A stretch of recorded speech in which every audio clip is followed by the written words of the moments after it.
video, we're going to be talking about my next upcoming adventure. Now, a lot of times, when I get ready for an adventure, one of the things that I enjoy is the anticipation, the preparing, getting ready, making sure that I have all the right gear, everything packed right, and just ready to rock and roll and have a good time on this next adventure. Well, that's not exactly the case for this upcoming adventure next week. What I'm going to be doing is I'm going to be going out unprepared intentionally. So it should be pretty interesting. So in this video, we're going to go over the plan, what my idea is, what my intentions are for the adventure, and how I am realistically packing. I'm basically doing a day hike gone wrong, where I get lost. Okay, so I'm trying to pack realistically for it. We're going to talk about some of my concerns, what I may or may not be happy with or confident with talking about gear. We're going to go over the actual gear list, what I will be bringing along, and then talk about why I'm bringing some of the things, and maybe why not, or why I shouldn't be bringing some of the things, and some of the kind of second guesses that I'm kind of having with some of the gear that I'm going to be taking anyway. And we're going to talk about some of the better options that I could have chosen and will choose down the line. Alright, so the plan, like I said, I'm going to be going to Providence Canyon in Georgia. It's in Lumpkin, Georgia, about an hour and a half from my house. It's basically like the mini Grand Canyon of the Southeast. It's a really interesting place. I've been there years ago for a day hike with a couple buddies. We had a good time. And so it should be a great spot for some, good photos and good, video and shots and stuff, but also a good spot to do a little overnight, place. It's kind of a popular day hiking spot. So, and, I'm going knowing that I'm going to play out this scenario that I'm going to get lost and have to stay overnight. But I'm trying not to pack that way. I'm trying to pack as if I was realistically going to be going on a day hike. Now, unfortunately, I don't have anything to go off of because I haven't been on a day hike in years and years. Actually, probably since I went here to Providence Canyon, which is maybe like 6, 7, 8 years ago. So it was quite a while back when I did my last day hike. So I don't really know what to pack. So, I try not to cheat and pack things that would make me just super comfortable. I try to pack what I think I would realistically pack on a serious day hike, somewhere that I'm not familiar with.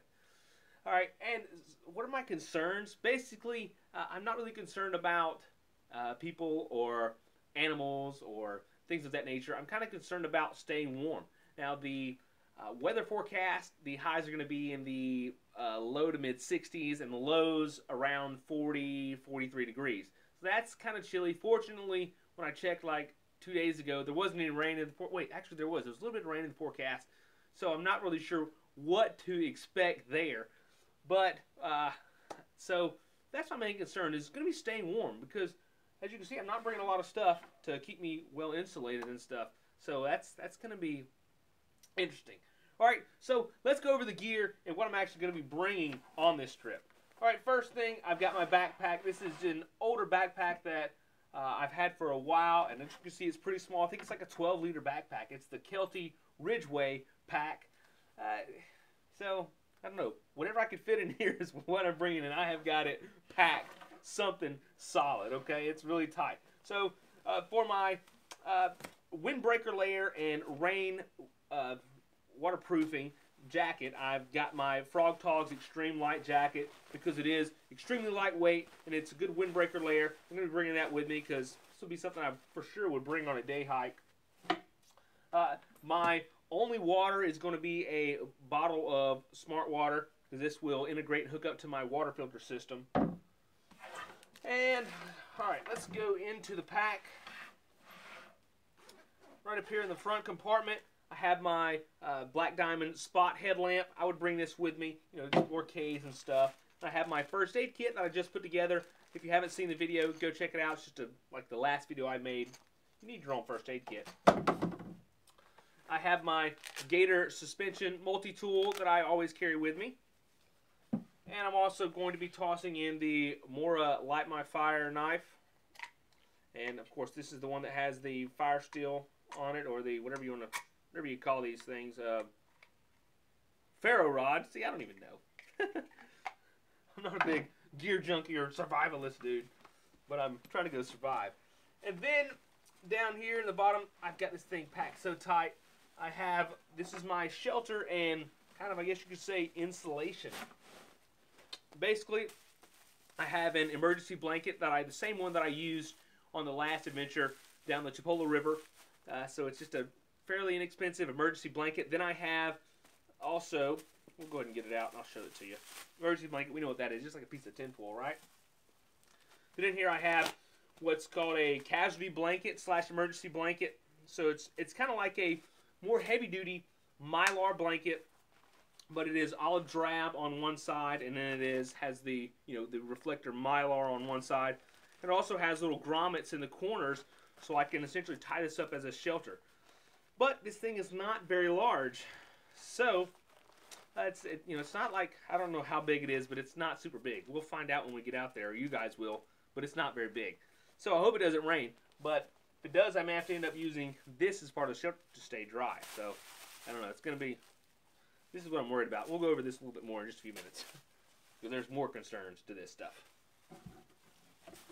All right, that is all in there.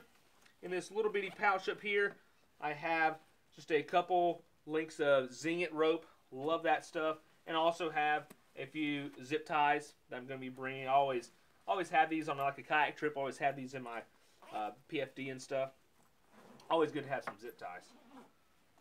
All right, in the pack I have some snacks, just some almonds. Not too much, what I'll be snacking on during the day. Over here on the little side, I've got a Lar bar, and I may toss in a few more snacks, because that's something that I really do bring a lot of as food anyways.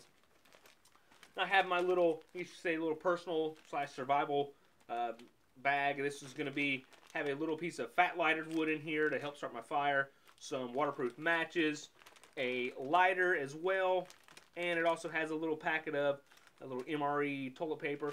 Then it has a toothbrush and toothpaste in there, because I probably wouldn't bring that on a regular day hike, but since I know I'm going overnight, I toss that in there for hygiene reasons. Granted, that's not going to provide me with much more extra comfort. So I don't really think that's cheating, right? No, it's not. And then here's my water filter system that I'm going to be bringing, since I'm only bringing one bottle of water. This is a Sawyer mini filter, which attaches to my smart water bottle. Then I have the Sea-Knock Outdoors. This is just like a water storage bladder. I will dip down in a creek or something and then attach it to the filter and squeeze everything out to get my filtered water. And this can also be used as a water container if I were to get lost and need to keep water around camp, more than just one bottle. Alright, here is my hideaway jacket from Uncharted Supply. I'm really putting a lot of faith in this thing, and I'm pretty confident in it as well. Basically, it's a double layer windbreaker that you can stuff insulation like leaves and stuff inside of, so I'll definitely be doing that to stay warm. So I'm pretty excited to be using this. Pretty excited. And then down here also I have just one layer of thermal clothes, just some thermal underwear pants and a thermal shirt, similar to what I'm wearing, but more compression style with turtleneck, like I normally wear. So this I may not normally bring with me. Actually, I probably honestly wouldn't bring this with me on a regular day hike, because I've never really been serious about my safety and stuff, and like I never thought I could get lost on a day hike and stuff. But I've done research and stuff here lately, and there's a lot of people who get lost and people who die, and bad things that happen when people go day hiking. So I'd like to be a little more smart on my thinking. So that's kind of why I'm making this video, and to pass on the wiseness, whatever that means, pass on the knowledge and how I think we all should think to keep ourselves safer when we're out there. Alright, so that is it in that little pocket, and then in here I've got just my beanie right here to keep my head warm. I have a pair of gloves, my Columbia gloves, and then a Millennium Bar vanilla. Looking forward to tasting that. And then the last thing is my emergency food that I would bring. This is just a packet gourmet meal. This is the mini bean salad. It's one that you don't have to boil water to rehydrate it. It's a dehydrated meal. So you can basically just add cold water or warm water to it, and you have a meal in a short amount of time. So really, really pretty cool. And it has good protein and, good ingredients. It's not like a Mountain House or something, which I consider this a little higher quality. And it's about the same price or cheaper. Come on. Pack of Gourmet. Alright, so that is about it. That's everything in my pack. I'm going to be carrying, of course, a lot of camera equipment. So where am I going to carry that? I'm going to be bringing a dry bag backpack as well. It's going to have my 2 different cameras, my cell phone, my battery charger, my light that I'm going to be using to film at night because, you know, in the wintertime we don't have as much daylight, so I'll be doing a lot of night filming. And probably when I wake up in the middle of the night, or if I have to stay up all night and I'm freezing cold or something, I'll have a way to film the agony. So you guys should enjoy that. Alright, so other than that, so, you know, I'm pretty happy with most of the stuff that I'm bringing. Now the one thing, or the 2 things that I'm not really confident in are these Mylar things. Of course, this is a little small in size, but kind of big in bulk. And this is my intended shelter. So I think I could do better with this if I had maybe a poncho that was a dedicated tarp as well. But I think really and truly what I may end up doing is either buying a small tarp, I don't know, like a 6x10 tarp made out of seal nylon, because it can really get pretty small. In here, I have my hammock suspension and my tarp and all the lines in it. And this is pretty small and gets even smaller. This is a large tarp in here. So I can make one even smaller than the one that I use over my hammock, and it wouldn't take up much room. It'd be very lightweight. It'd be pretty feasible to carry in here at all times. And it'd be great to have on a day hike. If it started raining, put your tarp up real quick and you can stay dry, right? So I think that's something I would like to make myself in the future, because I haven't really seen any, which I haven't looked super hard for any, but you know, I like making my own stuff because it can get really, really compact and really light, lighter than this.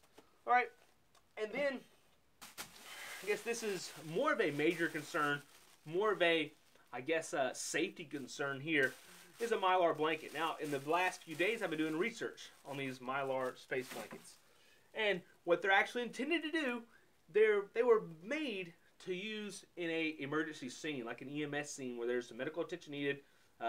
EMS pulls up and the patient's going into shock. They're really cold. Wrap them up with a Mylar blanket real quick, toss them in the ambulance or whatever, transport them to safety medical facility as soon as possible. Get this off of them and get them warm to prevent someone from going into shock, really. So it's not intended to be used as a long-term source of warmth. Why is that?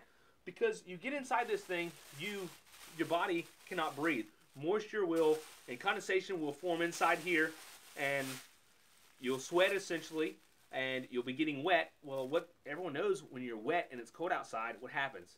You get hypothermic if you can't dry off, and I mean, especially if you're in a survival situation where you don't have much, you could really be in a pretty dangerous situation.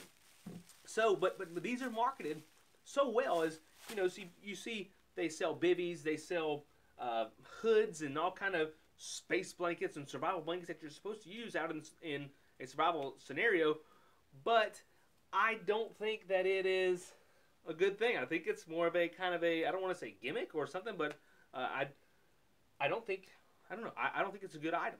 Of course, I might test it a little bit. Actually, I probably won't test it when I'm out there because it won't really be a good way for me to bail out. But I'll probably come back home and I'll test this eventually.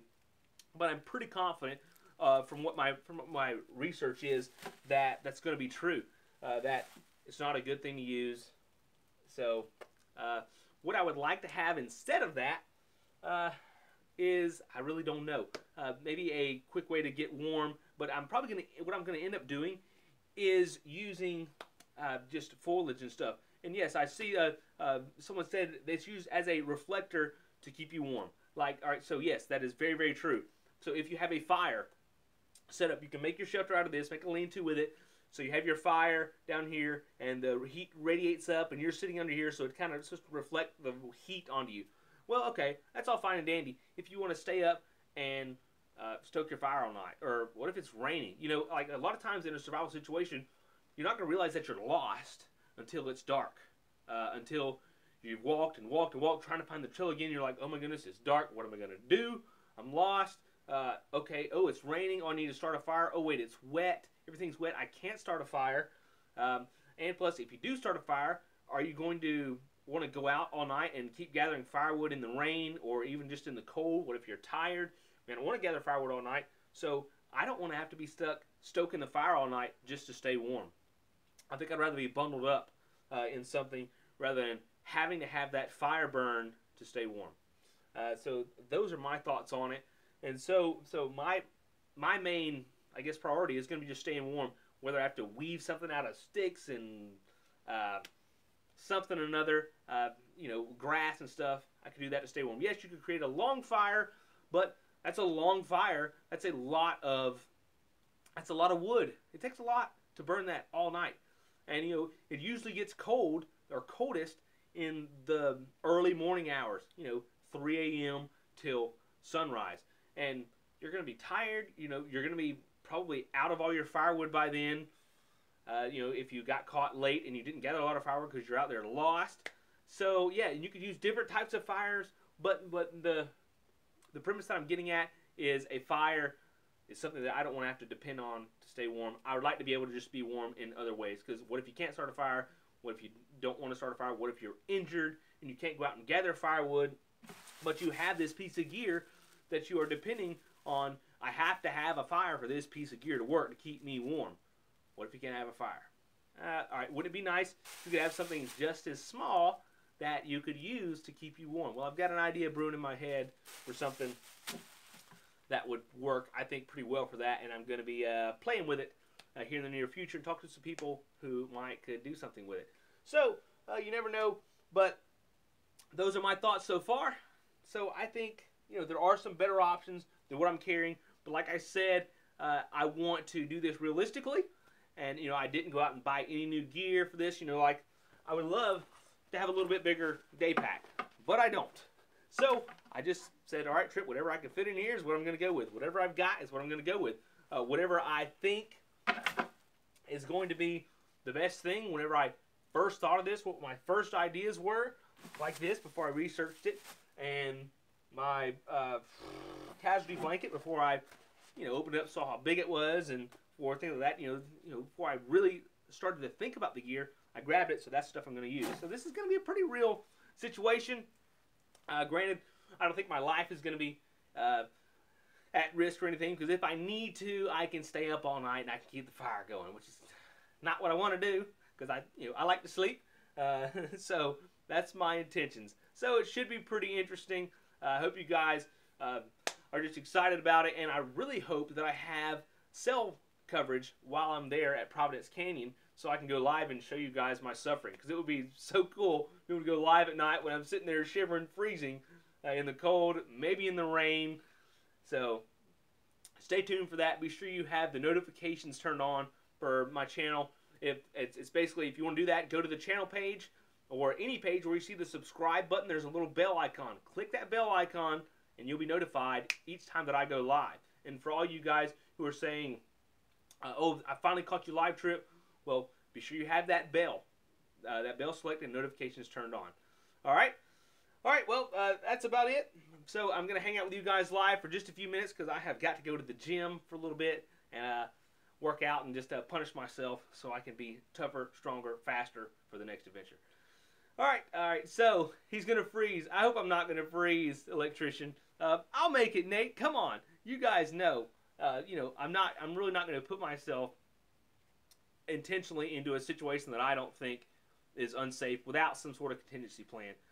Granted, I don't have a contingency plan for this adventure, but I don't see any real threat in what I'm doing, because the temperatures aren't that bad. Like I said, if I need to, I can stay up all night and burn the fire.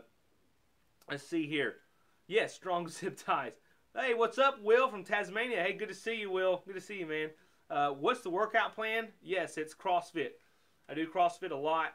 I try to do it at least 3 times a week. And, I work out hard. Whenever I go, I do the WOD, the workout of the day. Then I usually do some core work. Then I'll do like another mini WOD. So, hey, Mom, love you.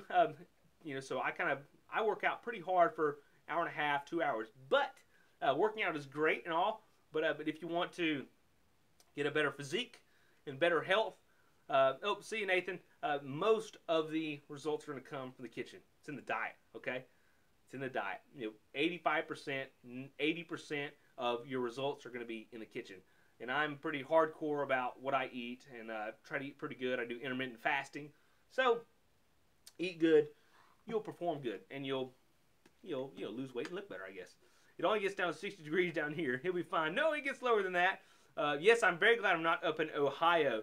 4 inches of snow overnight, and the rivers are starting to freeze. Yeah, that would be rough, Lucas. Where am I going again? Back 40. I'm going to Providence Canyon in Lumpkin, Georgia. It's basically this place where there's like this a big wash, like where improper farming, irrigation, or something over years and years ago, it just made huge erosion and like these huge canyon from erosion. You see all the clay walls and stuff. Google it. Just get on Google Images, Providence Canyon, Georgia, and you'll see. It's really pretty cool. So it should be a good spot for some great shots and also for a good little survival scenario. So hope you guys are enjoying this. Yes, that's right. Hey, you're watching from Mid Wales. What's up? I missed it. Yes, it does sound office. 12-foot wilderness tsunami. What are my thoughts? I think that is a fantastic one. The Wilderness Systems tsunami 12-footer. The tsunami is good because it's a little bit fatter and wider, so it has a lot of internal volume. For camping stuff, you're going to be going with a 12-footer. That's probably going to be like one of the best all-around sit-inside camping kayaks because 12-foot is a good length, and the tsunami versus like the Tempest is a higher volume kayak, so you're going to have plenty of room there. I'd love to paddle one, to be honest with you. A South Dakota river dunk test in my future. I don't know. I'd love to get to South Dakota. $400, is that good? That depends on the year. It sounds pretty good, though. What's up, Sally from Mid Wales? Really like the survival scenarios. I'm glad you enjoy those. I enjoy them, too. I'm probably going to be doing more of these. My throat's getting dry. Yeah, I'm probably going to be doing more of these. I'll keep it up. Go Dogs. I'm not really go Troy. Go to UCF. What is UCF? What is UCF, Grady? Trip looking at a canoe. Awesome for the family, fun, and solo adventures. Looking at the Samrak, whatever, 146. Where I think I really don't know much about canoes, so I think it's a great one. Go for it. As long as you get one, whatever works. What's up from Denmark? Oh, here we go. I'm going to butcher this name. Olavaneren Krenkel. What's up, man? Sorry, I probably butchered your name totally. Is a 12-foot too short for open water? I've heard some folks say that 14-foot is the minimum suggested length. Lucas. 12-foot's fine for open water, really and truly, because you have to pick your day. You have to follow the weather. Some days the open water is like a pond. It's like a swimming pool. It's flat, and you can go out in a 8-footer. Really and truly. So you have to pick your days. But if you go to a 14-footer, like what's the Tarpon 140? It's a pretty good sit on top 14-footer. If you're not going to get a pedal because it's a little narrow, it's a little longer. So you're going to get a little bit better speed, but a 12-footer is going to be just fine for you. I think 12-foot is the optimal all-around length. UCF is the University of Central Florida. Oh, okay, gotcha. Thanks, Mom. If the subject trip, Christmas at your house and your family. Oh, I missed it. What did you say? Christmas. Well, Christmas is going to be great around here, I hope. Hope it's great for you guys, too. If y'all haven't seen the Christmas list video, you need to check it out. Do you think a 12.5-foot sit on top would be fine for the Devil's River? Absolutely. I think so, and I'd love to do the Devil's River. Oh, sweet. Love the Kaku Wahoo. I haven't been on the Wahoo, but I have a buddy who has the Wahoo, and he actually just picked up a Kahuna guy I work with at the fire station almost every shift, and he likes his Wahoo. I think they're fantastic-looking kayaks. They have big open cockpits. I think they're great. I would like to have a Wahoo. If I had to sit on top, I think that'd be one of the great ones I'd love to have. I'm glad you enjoy the channel. Brian from Panama City. Come with us over to the Apalachicola River in a couple weeks. Man, I'd like to do the Apalachicola River, although it's kind of big and kind of boringish maybe because it's just so big. It's like paddling in a lake. It's Christmas at my house or do I have parents' house? I don't really know what we're doing for Christmas. I think I have to work on Christmas Day. I think so. We're doing Christmas on the 24th for my little boy. And then I don't know what we're going to do for family yet. My wife usually plans all that. I just go with it. Wherever she tells me to go, I go. So I don't know. I know Christmas is coming and we're going to enjoy it, okay? So I really don't let time catch up with me much. But whatever. I know we have a Tacky Christmas party, Tacky Christmas sweater party this Friday. All right, 24 minutes. I'm probably going to cut it off. Good luck. I appreciate it, Randy. But yeah, I don't want these to run too long because if people see a video that's too long, they'll be like, I'm not going to watch that. That's freaking 30 minutes trip, or that's an hour trip, and that's not even an adventure. So, Merry Christmas to you all. Like I said, stay tuned for live streams. I'll be going next week. So, be sure you're just ready to rock and roll when I go live, because it's probably going to be interesting. Yes, I appreciate the best wishes, and I'll do my best to stay safe and have fun and get some good footage for you guys. Yes, I do need the help. But, you know, me needing the help, me not being the perfect adventurer or the perfect outdoorsman, makes me more entertaining to watch, right? When I go out there and I screw up like I do sometimes. But I'm getting better, getting smarter, and I'm sharing all my best advice and best secrets and the best things I learned with you guys. Okay? All right, yep, y'all be safe. Merry Christmas, and get out there, guys. Oh, yeah. Well, no, never mind. Not ready for that announcement yet. Okay. All right, take care of yourselves. God bless. Oh, yeah. Okay, there's new Get Out There stickers coming. All right, I'll show you. Right here is a new Get Out There sticker. I just got these in like 2 days ago. They're going to be going out to patrons. Every patron, existing patron, is going to be getting a free Get Out There sticker. So patrons, if you're watching, let me ask you for your addresses pretty soon. And I'm going to shoot you a free sticker. You don't have to send me a stuff for the restaurant envelope. And then for everybody else, they're going to be for sale soon on the sailingandsuch.com website. So if you like those stickers, feel free to get one. And I'm going to be doing some shirts coming up soon. So it's all going to be fun with this awesome rebranding that we got. So it should be good to go. All right, folks. Take care of yourselves. God bless. Get out there. And, I don't know. We'll see how the adventure goes. All right. See you, folks. Thanks for watching. How do I stop this?